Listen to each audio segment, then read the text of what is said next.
waggling her finger in warning.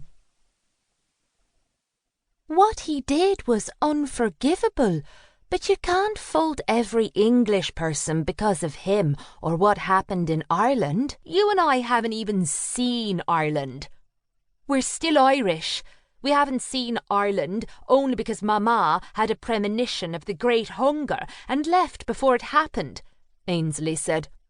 I'm glad she convinced my Mama to go with her, or we'd never have met. I'm glad too, Betha. So, what's this new doctor's name? Ainsley didn't want Betha to think she wasn't interested in her news.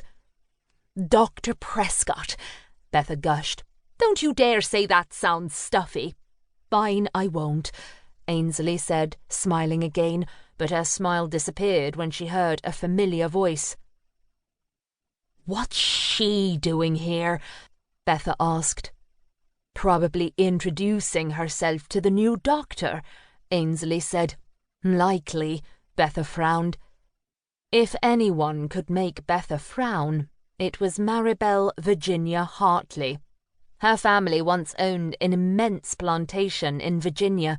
Ainsley and her mother had been healers and midwives there, Betha and her mother Cara house servants. Occasionally, Ainsley attempted to be empathetic of Maribel. Her life had been drastically changed too, but she treated Ainsley and Betha as inferiors still in her service. Maribel lived in a less grand home now. The beautiful mansion on the plantation had burned to the ground. Ainsley didn't like to dwell on that night for many reasons. Maribel continued to wear her fancy gowns with wide hoops and crinolines and colourful ribbons in her hair, though her family wouldn't be considered rich southern folk any longer. Ainsley glanced at her own plain dark dress, grateful for the colour. She could sit on the grass or dirt and never worry it would appear soiled. That water looks refreshing, a masculine voice said. He definitely had an English accent, but Northern English. In truth, he sounded a bit Irish. Ainsley prided herself on being able to distinguish accents. She turned to see Betha had described him accurately. He was tall, with dark, wavy, collar-length hair and blue-green eyes. He was smiling, and his voice was cheerful. Afraid of insects and crawling animals, Maribel hung back. Do you mind if I join you, ladies? The man asked. Suit yourself, Ainsley said. We don't own the creek. Betha looked mortified but giggled nervously. This is my friend, Ainsley, the smartest, most efficient nurse. She and her mama are healers.